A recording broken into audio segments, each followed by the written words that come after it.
বিসমিল্লাহির রহমানির রহিম। ফাইজা রান্নাঘরে আপনাদেরকে স্বাগতম। ফাইজা রান্নাঘরে আজকে একটা রেসিপি নিয়ে আসছি, আপনার দেশি মোরগ পাক।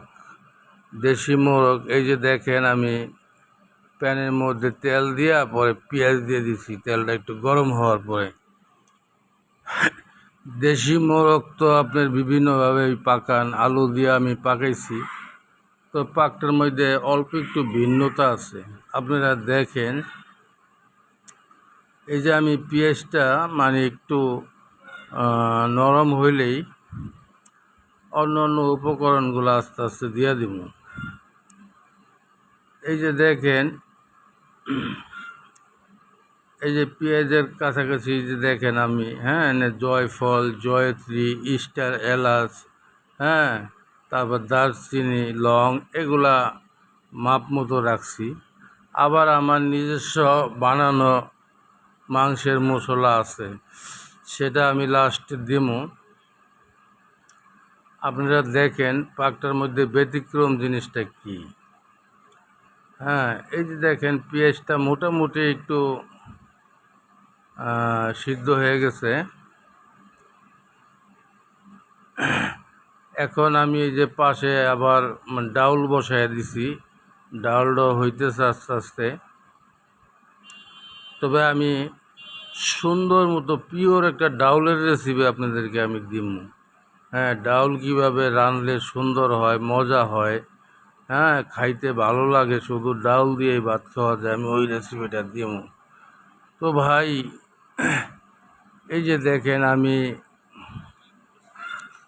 এই যে আদা রসুন দিয়ে দিলাম। আদা রসুন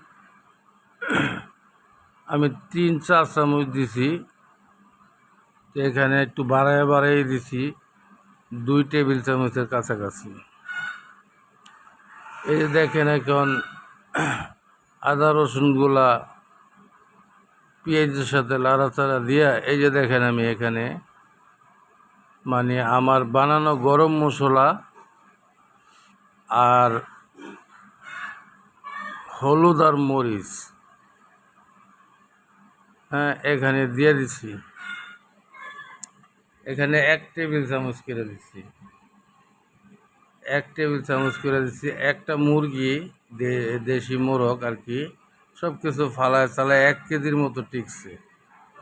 হয়তো একটু কম বেশি হইতে পারে, কারণ মুরগিটার ওজন ছিল 1 কেজি 300 গ্রাম কেনার সময়। এখন বাকিটা আপনারা অনুমান করে নিন, তাহলে কতটুকু যাইতে পারে। আর আমি তো সাধারণত ঠ্যাং খাইয়া ফেলাই। ঠ্যাং অনেকে ফালায় দেয়, আমি ঠ্যাং গিলা কলিজা নিয়ে নেই, শুধু পশমগুলাই যা, আর ভিতরে ময়লাটা। এই দেখেন, আমি শুকনা গরম মশলাগুলা দিয়ে দিছি এর মধ্যে। এখানে জয়ফল, জয়ত্রী, স্টার এলাচ, লং, দারচিনি, তেজপাতা সবই আছে। আবার আমার বানানো মশলাটাও দিছি। আমার বানানো মশলাটাও দিছি। এই যে একটু কষাইতেছি। দেখেন, আপনাদের কাছে ভাই দোয়া করি, দোয়া চাই, মাপ করি, মাপ চাই। দুনিয়া ক্ষণস্থায়ী, আখেরাত চিরস্থায়ী। এই দুনিয়া থাকার জায়গা না। এই দুনিয়াতে আমরা কেউ থাকবো না, কেউ থাকে নাই, আর কেউ থাকবো না। আমরা চলে যাব, আমাদের অনন্ত ঠিকানায় আমরা চলে যাব। আল্লাহ পাক আমাদেরকে নিয়ে যাবে, আমাদের জন্য জান্নাত জাহান্নামের ব্যবস্থা রাখছে। এই যে আমি দেখেন, মাংসটা ভালো করে ধুইয়া আমি এই যে থালের মধ্যে রাখছি, একটা প্লেটের মধ্যে রাখছি। এই যে মাংসটা আমি এখন দিয়ে দিলাম। এই যে মাংসটা দিয়ে দিলাম। এখন আমি এই মাংসটা ভালো করে কষাইয়া পরে আমি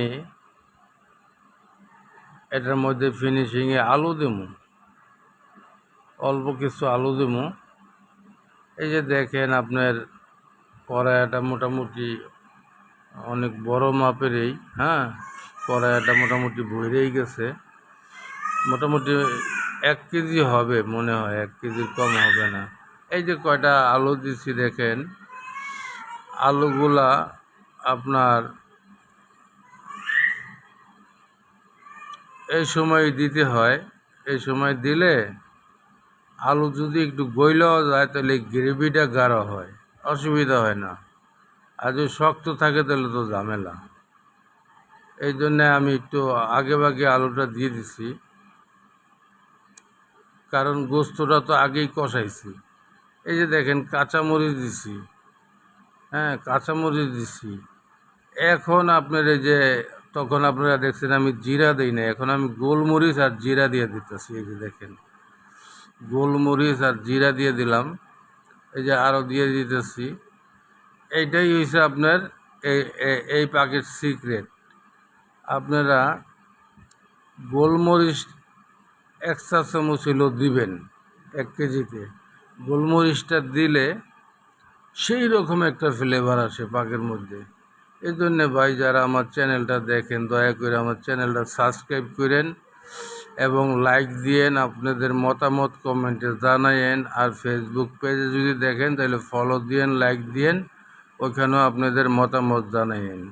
হ্যাঁ এই যে দেখেন আমি বাইরে দিচ্ছি, দেখতে কি সুন্দর লাগতেছে, খাইতেও সেই লেভেলের মজা হয়েছে। আসসালামু আলাইকুম রহমতুল্লাহ এ বারকাতুহু এ জান্নাতুল ফেরদৌস আল্লাহ পৃথিবীর সমস্ত মুমিন মুসলমানকে আপনি হেফাজত করেন, আপনি দিনদার ইমানদার